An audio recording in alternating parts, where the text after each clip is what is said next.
I've been blocking in some of my problem areas, trying to solve what's happening there, and I'm ready to take a break from that and move on to doing a little bit of underpainting. But first I need my India ink, which I've made basically completely inaccessible. So can I reach my black ink? I can, and then my brown ink. So here I've got a little jam container full of water. These containers are excellent because they're watertight and tiny. And it's boiled water because I don't want too much bacteria or contaminant in it.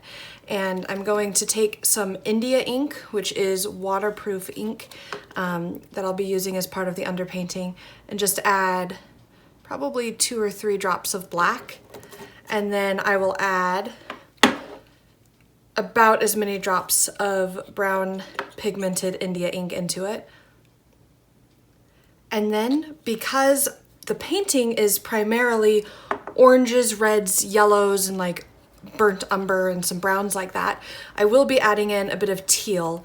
I've got some of these inks sitting around from some other projects. I love them and they give me a great deal of control. So 2 drops of the teal, and then I will mix that up.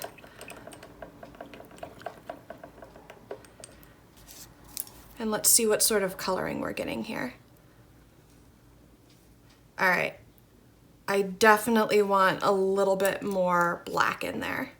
So one of the things with egg tempera is that it's difficult to get quite as rich of a black. So I'm hoping that by bulking up my underpainting with some richer tones in contrasting colors to the overpainting, I'll be able to get more richness of color within the black outlines. There's not a whole lot of them, so it'll all be fine. Perfect.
For the next step, instead of using a brush to continue with the basics of the blocking for the underpainting, I will be using my dip pen. This has a metal nib in it, a Nico G, which is what I really like using for calligraphy and just illustration. And I am using it because it gives me better control than a brush, although I have less variability of both color and shading. So I will be outlining anywhere that will eventually wind up with a black or dark red line on it in the final painting.